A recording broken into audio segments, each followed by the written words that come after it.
दोस्तों, ग्वादर का नाम तो सबने सुना होगा, मगर ग्वादर की तारीख के बारे में बहुत कम लोग जानते हैं। दोस्तों, किसी भी मुल्क की बंदरगाह उस मुल्क के लिए बहुत अहमियत रखती है, क्योंकि बंदरगाहों के ज़रिए इंपोर्ट एक्सपोर्ट करना बहुत आसान हो जाता है। ग्वादर जो पाकिस्तान की सबसे अहम बंदरगाह है, वो पहले पाकिस्तान का हिस्सा नहीं बल्कि ओमान का हिस्सा था। और फिर ये पाकिस्तान का हिस्सा कैसे बना, ये आज हम आपको बताएंगे। दोस्तों, 1954 में जब पाकिस्तानी हुकूमत अपनी समुद्री हदूद के बारे में एक सर्वे करवाना चाहती थी, तो उस काम के लिए अमेरिका के एक एक्सपर्ट वर्थ कॉनरेड को पाकिस्तान बुलाया गया। वर्थ ने कराची के साहिल से कई सौ मील का सफ़र तय किया। इस दौरान उसने कई नोट्स भी लिखे और कई जगहों की तस्वीरें भी लीं। वर्थ के सर्वे का एक और मकसद ये था कि क्या पाकिस्तान में कराची के अलावा कहीं और भी बंदरगाह बनाई जा सकती है, जिससे पाकिस्तान और उसकी इकॉनमी को फ़ायदा हो।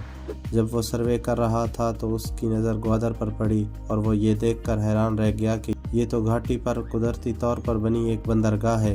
इसके पास एक शहर मौजूद है और ये बंदरगाह इस इलाके को बहुत फ़ायदा दे सकता है। दोस्तों, वर्थ इस बात पर बहुत खुश हुआ कि अगर पाकिस्तान इस जगह पर अपनी बंदरगाह बना ले तो ये इसकी किस्मत बदल सकती है। वर्थ ने यह बात पाकिस्तानी हुकूमत को बताई कि अगर ग्वादर पाकिस्तान का हिस्सा बन जाए तो ये दुनिया की बेहतरीन बंदरगाह बन सकती है। यहाँ बड़े से बड़ा बहरी जहाज़ आसानी से आ सकता है, लेकिन इस वक्त एक बड़ा मसला ये था कि वो पाकिस्तान का हिस्सा नहीं था, बल्कि ये ओमान का एक ऐसा हिस्सा था जो ओमान से बाहर ओमान की समुद्री हदूद में आता था। दोस्तों, इसके बाद ओमान के बादशाह से इसे पाकिस्तान का हिस्सा बनाने की दरख्वास्त की गई, जिसे ओमान के बादशाह ने रद्द कर दिया। अगले कुछ अरसे तक पाकिस्तान की हुकूमत इसे पाकिस्तान का हिस्सा बनाने के लिए कोशा रही। ओमान और पाकिस्तान के दरमियान लगातार ग्वादर पर मुज़ाकरात चलते रहे, मगर पाकिस्तान को जवाब में हर बार इनकार ही मिलता रहा। दोस्तों, इसी दौरान फ़िरोज़ ख़ान नून पाकिस्तान के वज़ीर आज़म बने और उन्हीं के दौर में यानी 1958 में ग्वादर पाकिस्तान का हिस्सा बन गया। दोस्तों, आपको एक दिलचस्प बात बताएं, ग्वादर को पाकिस्तान का हिस्सा बनाने में फ़िरोज़ ख़ान नून की बीवी वक़ारुन्निसा नून का बहुत बड़ा हाथ है। उन्होंने 1956 से ये कोशिश शुरू कर दी थी। इस वक्त उनके शौहर पाकिस्तान के फ़ॉरेन मिनिस्टर थे और ओमान इस वक्त ब्रिटिश कॉलोनी का हिस्सा था, और इसी वजह से वक़ारुन्निसा नून ने बरतानवी पार्लियामेंट से 2 साल मुज़ाकरात किए और आखिरकार बरतानिया ने ग्वादर को पाकिस्तान का हिस्सा बनाने की मंजूरी दे दी।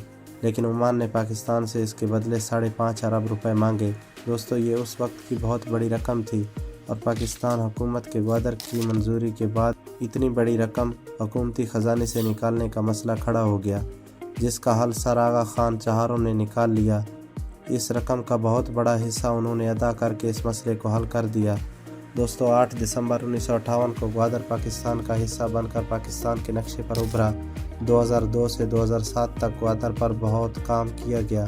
ग्वादर को कराची से मिलाने के लिए 653 मीटर लंबी एक सड़क भी बनाई गई, जिसको मकरान कोस्टल हाईवे कहा जाता है।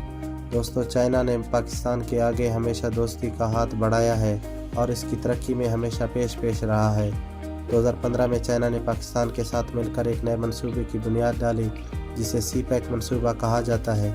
इस मंसूबे की बदौलत पाकिस्तान की इकॉनमी में बहुत इजाफा हुआ। इस प्रोजेक्ट का एक अहम हिस्सा ग्वादर भी था। ग्वादर सी पोर्ट के ज़रिए चाइना की मार्केट और दुनिया भर में रसाई मुमकिन हुई, जो पाकिस्तान की इकॉनमी की तरक्की में बहुत खुशाइंद है। इसी मकसद के लिए हाल ही में चाइना ने एयरपोर्ट की बुनियाद रखी, जो पाए तकमील को पहुंच चुका है। ये एयरपोर्ट पाकिस्तान का सबसे बड़ा और एशिया का दूसरा बड़ा एयरपोर्ट है। ग्वादर में मौजूद पहले हवाई अड्डे से तकरीबन 26 किलोमीटर शुमाल मगरिब में कायम हुआ है। दोस्तों, आज ग्वादर बंदरगाह एक बहुत खूबसूरत और दिलकश शहर बन चुका है। इसके आसपास के इलाकों को जदीद और नए तरीक़ों पर बनाया जा रहा है।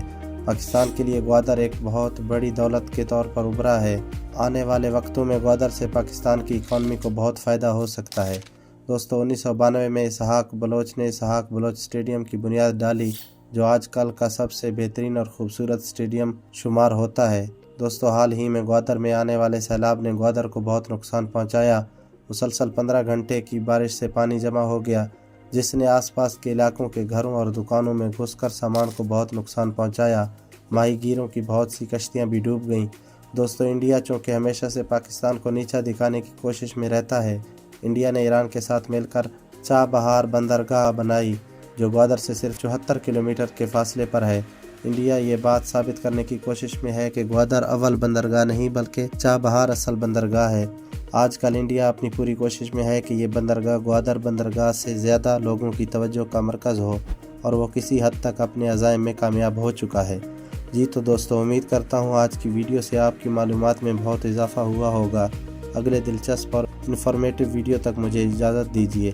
جنہوں نے اب تک میرا چینل سبسکرائب نہیں کیا وہ چینل کو سبسکرائب اور لائک کر دیں۔ اللہ حافظ۔